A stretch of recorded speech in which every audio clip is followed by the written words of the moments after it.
Very funny guy. Clap it up for him. Let's give it up for Matt Reeves.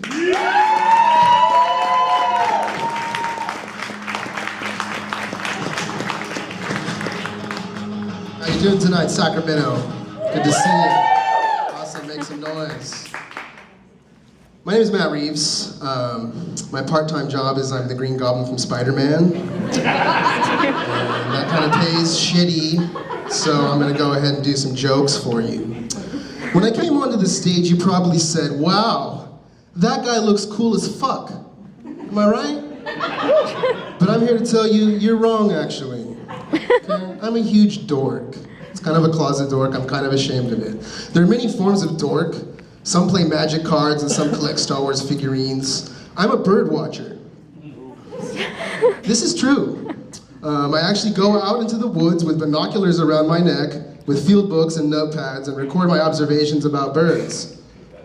My crowning achievement as a bird watcher was a viewing of a bird called the brown creeper.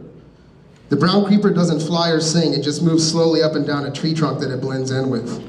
This happened for me on August 22nd, 2002 in Lassen National Park. That's right. One time I was watching birds out in the field, and out of the corner of my eye, I saw two people that I had recently met at a party. And as I told you, I'm very ashamed of being a dork.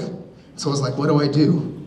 As I swear to God, the first thing that occurred to me was, I hope these people think I'm a peeping Tom and not a bird watcher. If I have to admit I watch birds to these guys, that's too fucking embarrassing, okay? I prefer pervert to science dork. Some shit you can't wash off, people. Am I right? Okay? Can't wash that off. And like, nobody ever gets laid because they're a bird watcher.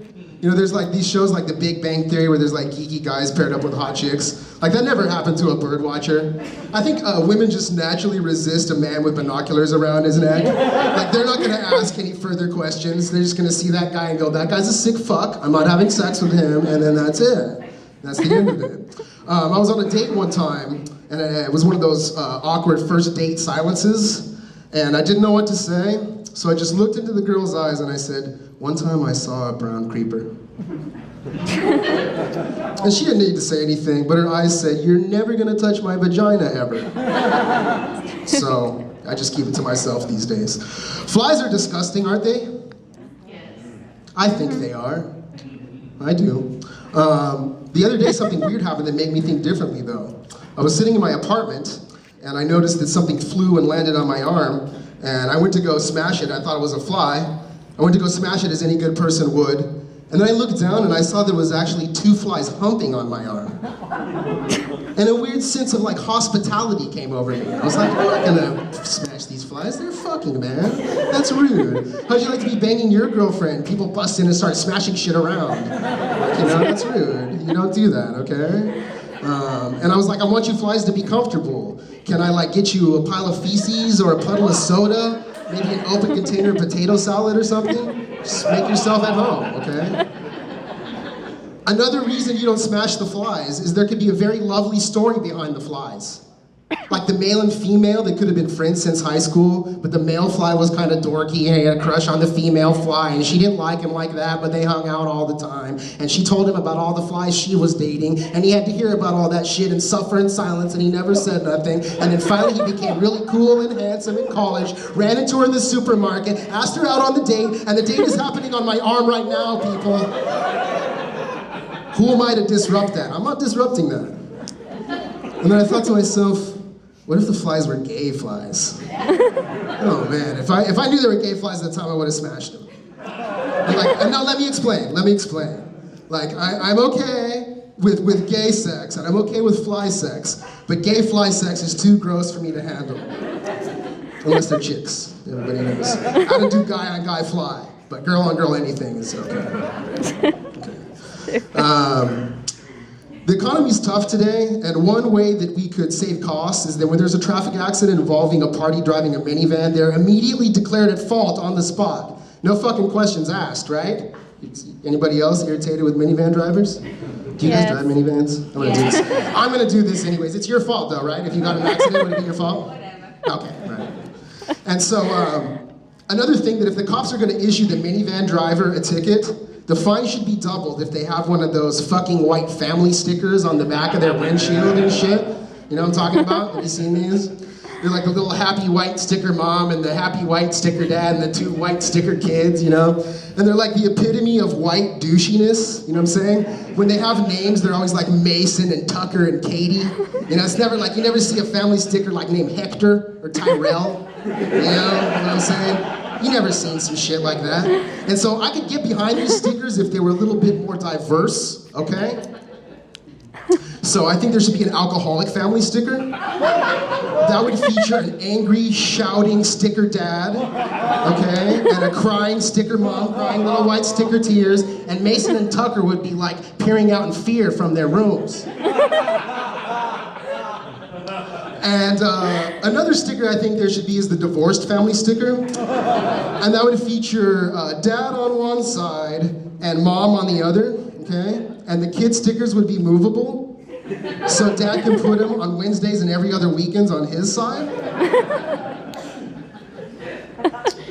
I used to do quite a lot of drinking, quite a bit, okay? And one thing, when you drink a lot, it's sometimes hard to be the best lover you can be. You know what I'm saying, guys? You help me out with this one? Yeah, you never fucking admit it, my motherfuckers. You always ask dudes about this and nobody ever cops to it, and then they like say, no, that never happened. They're like looking up and to the left with tears in their eyes. And you know there's more to the story. But anyways, it happens. Sometimes you get too drunk and you can't do the deed. And you have to be considerate of your mate, okay? You have to say, you know, you have to apologize. You go like, I'm sorry my alcoholism is getting in the way of our intimacy. I'm sorry I can't do it tonight. And then usually, you know, if they're a nice mate, they'll say something like, it's okay, you know, we can just talk, it's fine. But I was such a raging alcoholic that I actually, you know, it gets worse than that. I was such a raging alcoholic that I actually was so hammered on hard liquor one time I couldn't even finish masturbating. And you know you've reached a new rock bottom, right? When you can't even fuck yourself properly. You know, it's hard to be the only person in the apartment and have bad sex, but I've done that a couple of times.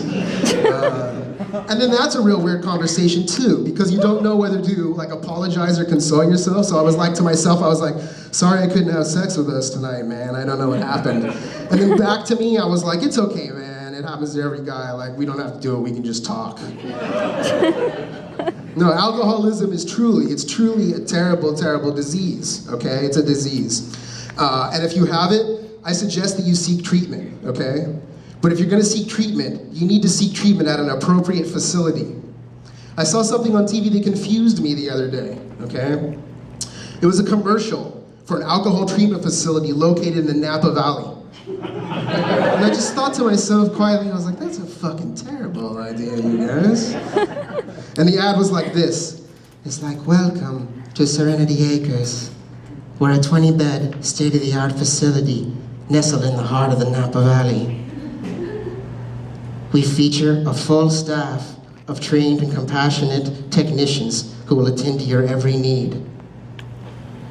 Try not to think about the fact they're making thousands of gallons of the best booze in the world right outside of your window. Good luck with your recovery.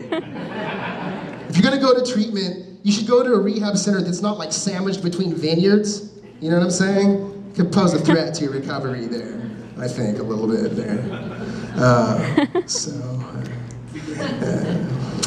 Napa Valley Vineyards there. And so let's see here. We got the vineyards here. What was I saying? Talking about wine? Yes. Okay. And let's see here. Yeah, that's what it was. Sorry about that, folks. You know, it's obviously a terrible idea. Okay, and I think that having an alcohol treatment facility in Napa County it's kind of like having a weekly support group for pedophiles every Saturday at a Chuck E. Cheese. You know what I'm saying? It's like, you know, I know we all have the tendency to molest, but we're just gonna come down and we're gonna have some pizza and some root beer, try to ignore all the beautiful children, and try to discuss overcoming our sickness together. My name is Matt Reeves. Thank you guys.